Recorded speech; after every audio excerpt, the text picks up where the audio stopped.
ভোটে তুমুল অশান্তি। দিল্লির সেলামপুরে বিজেপি বনাম আপ সমর্থকদের মধ্যে তুলকালাম বেঁধে যায়। ভুয়ো ভোটারের অভিযোগ, পাল্টা অভিযোগ ঘিরে সরগরম এলাকা। দুপক্ষের সমর্থকদের মধ্যে ধাক্কাধাক্কি। আপের বিরুদ্ধে ভুয়ো ভোটের অভিযোগের সরব হয় বিজেপি। অভিযোগ অস্বীকার আম আদমি পার্টির।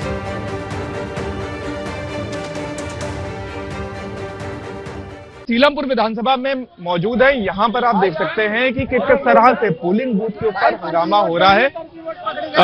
क्या हो रहा है सर, क्या समस्या है, क्या हो रहा है? अरे भाई, फर्जी वोट डल रही है।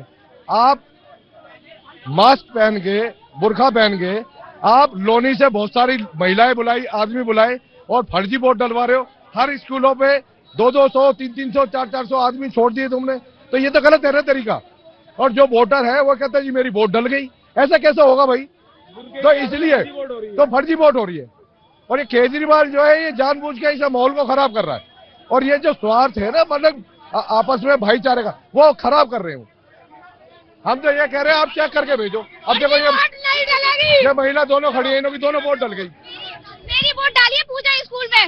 मेरा मेरी वोट निशान भी नहीं है। निशान नहीं है, सब कुछ वापस कर दिया मेरे को। निशान नहीं है, दोनों का वोट पड़ गया। आप ये वोट है, ये वोट है। फर्जी वोट नहीं चलेगी। দিল্লির প্রাক্তন মুখ্যমন্ত্রী অরবিন্দ কেজরিওয়াল আম আদমি পার্টির প্রধান এই মুহূর্তে ভোট দিতে এসেছেন। তার সঙ্গে তার পুরো পরিবার রয়েছে। এই যে পোলিং বুথ, সেখান থেকে 400 মিটার দূর তার বাসভবন রয়েছে, সেখান থেকে সপরিবার তিনি হেঁটে আসছেন, ভোট দিতে যাবেন এই বুথে। এবং ইরভিন স্কুলের যে বুথ রয়েছে সেখানে, এই বুথেই কিছুক্ষণ আগে ভোট দিয়ে গেছেন মনীষ সিসোদিয়া, ডেপুটি চিফ মিনিস্টার ছিলেন। এবং এখন অরবিন্দ কেজরিওয়াল তার পরিবারকে নিয়ে তিনি এসছেন এই বুথের কাছে। ঠিক তার বাসভবন যে দিল্লিতে এই মুহূর্তে রয়েছে, সেখান থেকে 400 মিটার দূর এই বুথ, সেখানে তিনি হেঁটে আসছেন। তিনি অরবিন্দ কেজরিওয়াল পরিবারকে নিয়ে ভোট দিতে আসছেন। এবং আপনারা দেখতে পাবেন এখানে তিনি যাচ্ছেন ভোট দেওয়ার জন্যে।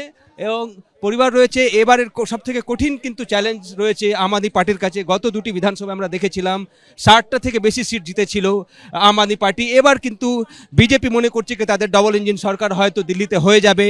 এবং প্রধানমন্ত্রী নিজে ক্যাম্পেইন করেছেন, বাজেট পেশ করা হয়েছে, সেটাতেও তারা বলেছেন কি দিল্লির বাসিন্দারা লাভবান হবেন।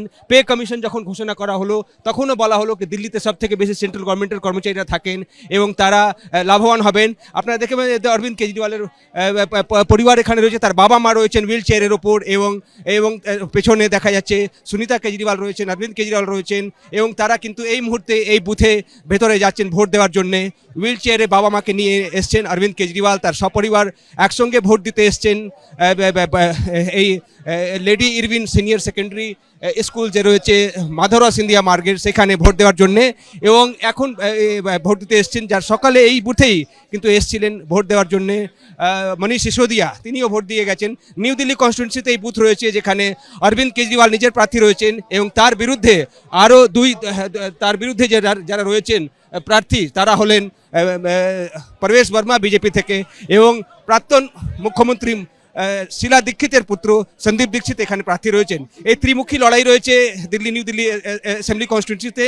এবং সেখানে অরবিন্দ কেজরিওয়াল এই আসন থেকে গতবার জিতেছিলেন, ভারী মত থেকে জিতেছিলেন, কিন্তু এবার তার কাছেও কিন্তু চ্যালেঞ্জ রাখছেন প্রবেশ বর্মা এবং সন্দীপ দীক্ষিত। ক্যামেরাম্যানের সঙ্গে বিজেন্দ্র সিং, এবিপি আনন্দ, নয়া দিল্লি।